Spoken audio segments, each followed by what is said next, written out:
Oi, queridos, tudo bem com vocês? Aqui é a Gi e esse é mais um vídeo de redação para o Enem, falando dos eixos temáticos e especificamente do eixo temático da educação. Então, antes da gente falar da educação em si, desse assunto super importante, vamos saber a diferença entre eixo temático e tema. Então é o seguinte, o tema da redação do Enem, ele é muito específico. E ele é muito, até por isso, né, por ele ser muito específico, ele é imprevisível, é muito difícil a gente saber antes da redação do Enem, a gente saber, o tema vai ser exatamente esse aqui. Primeiro porque o tema do Enem é algo sigiloso, a gente só vai saber quando abrir lá, né, no momento do Enem, quando a gente abrir a prova, consultar a página, né, de redação. Mas, além disso, muitas vezes, né, quando a gente está no ano de vestibular, a gente fica pensando, mas tal assunto está sendo falado, então acho que esse tema aqui vai cair. Só que o tema, como eu estava falando para vocês, ele é muito específico. Então, vamos ver o exemplo da redação da persistência da violência contra a mulher.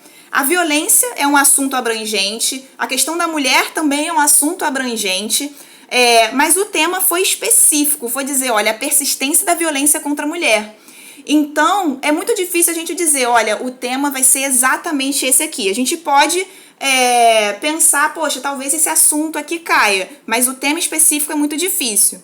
E como o Enem está cobrando da gente, né, fazer o quê? O que o Enem cobra dos estudantes? Cobra a fazer, né, elaborar, né, redigir um texto dissertativo, argumentativo sobre aquele tema. Então, ao longo do ano, né, do vestibular, é muito importante a gente priorizar, né, o estudo de como fazer um texto dissertativo argumentativo.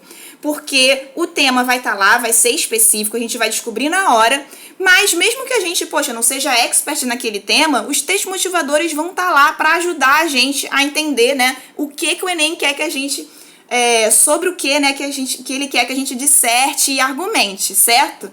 Então, o principal no ano do Enem, no ano do vestibular, é a gente aprender justamente essas técnicas que levam a uma boa redação e não especificamente saber ou tentar descobrir qual é o tema. Só que, eu estava falando para vocês que tema, né, é diferente de eixo temático, é diferente do assunto. Porque o eixo temático e os assuntos, eles são mais abrangentes. E certos assuntos são frequentes na redação do Enem, né? Na redação do Enem a gente tem muitas as questões sociais. Então, a educação é uma das questões sociais, né? Um dos assuntos que pode surgir, né? Que pode surgir no Enem. Então, a gente saber um pouco sobre a educação, a gente saber algumas informações já, né, sobre como é a questão da educação no Brasil, pode ajudar a gente em algum tema mais específico que pode vir a cair. Por exemplo, o assunto, né, o eixo temático da educação, ele veio, né, justamente no Enem sobre a formação educacional dos surdos no Brasil. Repara que o tema, ele é os desafios da formação, né? O tema, ele é muito específico, ele não é toda a educação do Brasil. É o desafio da formação educacional dos surdos. Então, junta aí, na verdade, né, mais de um eixo temático. Um tema, então, pode juntar mais de um eixo temático. Bom, o que a gente vai fazer, então, aqui nessa aula?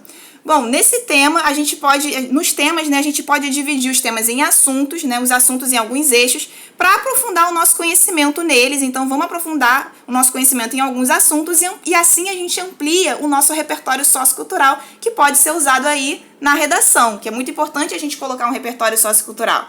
Então, exemplos de eixos temáticos é ciência e tecnologia, cultura e comportamento, segurança, educação, saúde, economia, movimentos sociais, sustentabilidade e meio ambiente, acessibilidade, juventude, infância, terceira idade e língua, linguagem e comunicação. Esses são exemplos de alguns eixos temáticos e alguns assuntos, né, que podem, de alguma forma, estar presentes no tema do Enem, certo?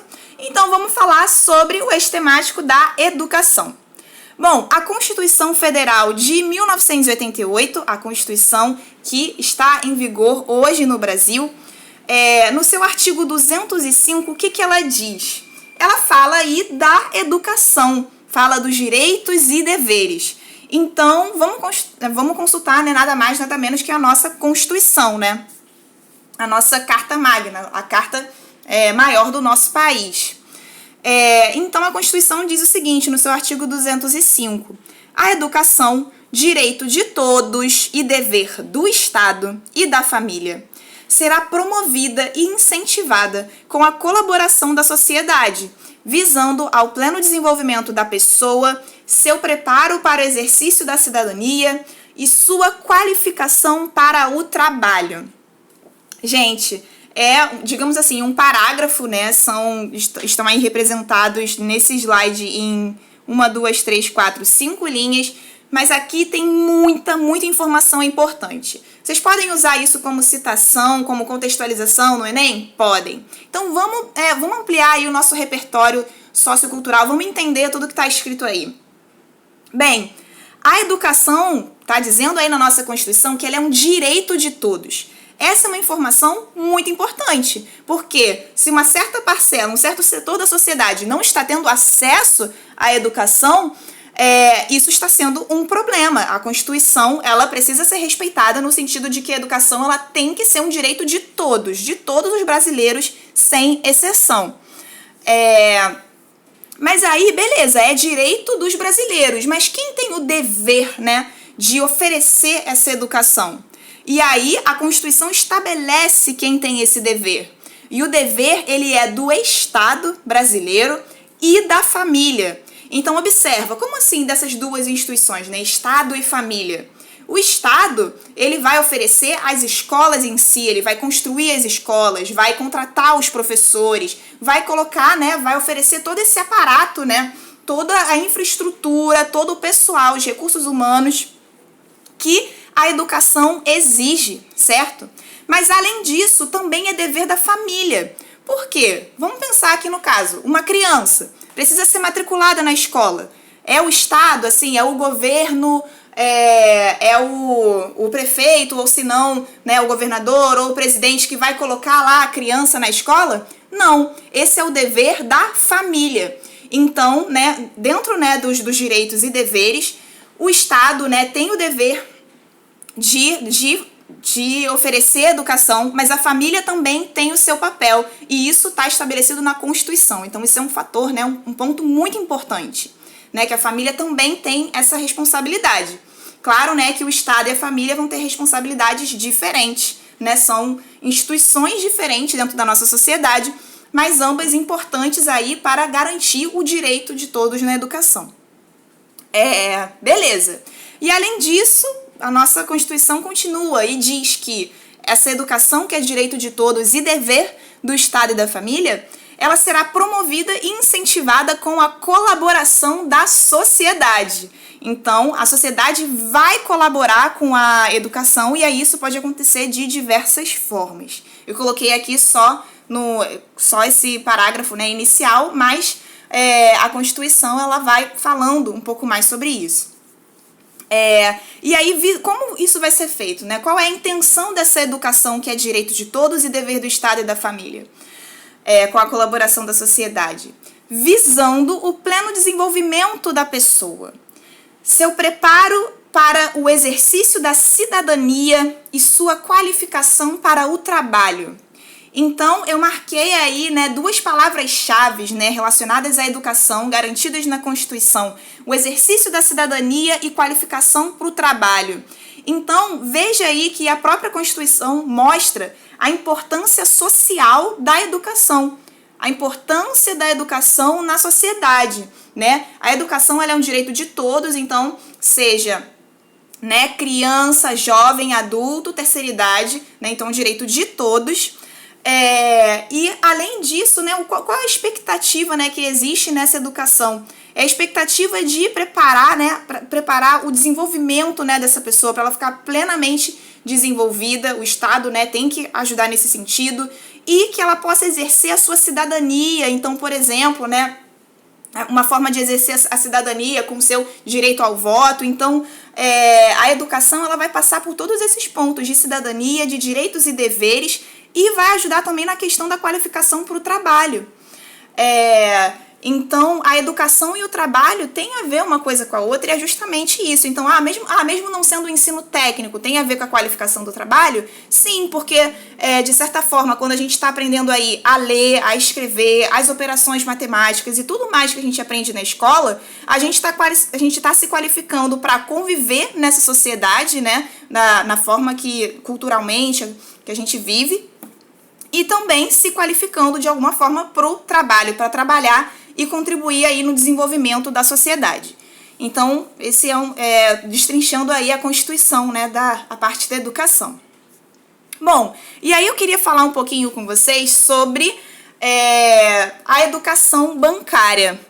Esse é um termo que o Paulo Freire, né, que é um educador, pedagogo brasileiro, que é, se não me engano, a terceira pessoa, né, o terceiro pensador mais citado na área de humanas no mundo.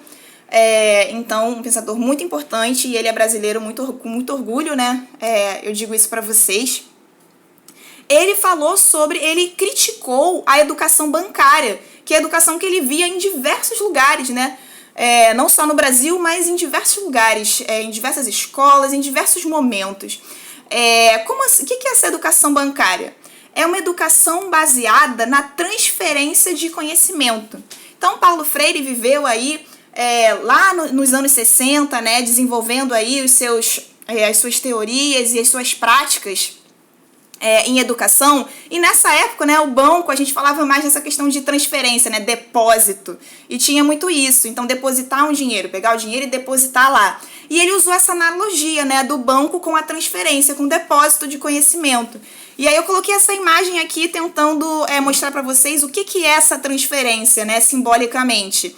É chegar, botar o conhecimento que está numa cabeça, né, e transferir assim para outra, como se fosse simples assim, sendo que não é simples assim. Isso é uma concepção de educação muito que não leva ao pensamento crítico, é uma educação que simplesmente transfere. Olha, vai ser exatamente isso daqui que você precisa aprender e exatamente isso daqui tem que ir para sua cabeça. Então, na outra imagem também que vocês podem ver aí, né, o professor falando, né, saindo palavras, né, saindo letras da boca dele, e aí a cabeça dos alunos aí vazia e entrando essas letras na cabeça dos alunos.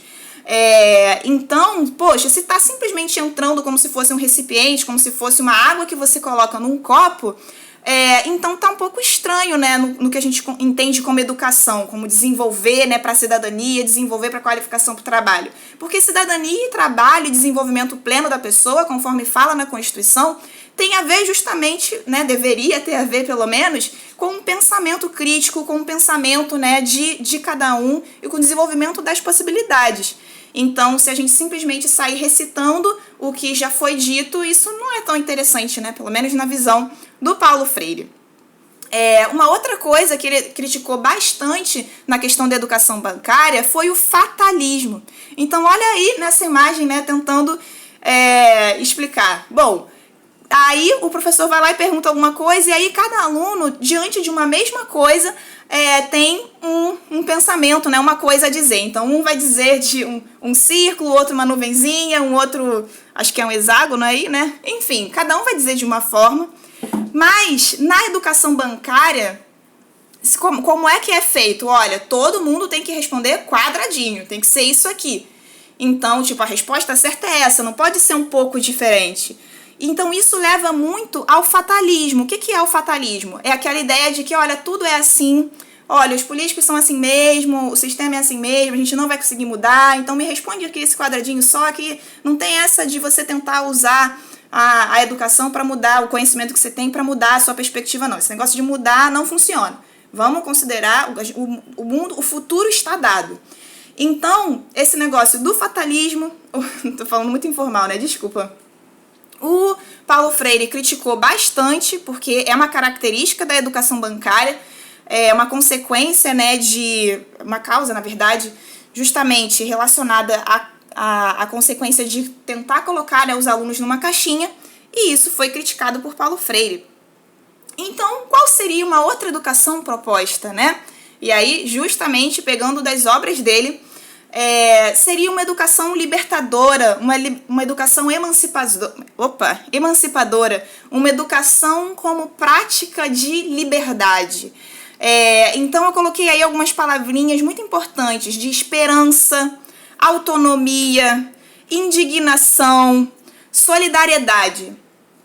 Essas palavras soltas, né, podem parecer, opa, meu Deus, tá aí, né, mergulhando por aí, mas essas palavras, na verdade, elas podem fazer bastante sentido numa ação prática, né? Então imagina que ao invés de, na educação, como é na educação bancária, né, o professor é o sujeito, é quem faz a história, e o estudante é quem repete, é o objeto. Na educação emancipadora, os professores e os estudantes são sujeitos.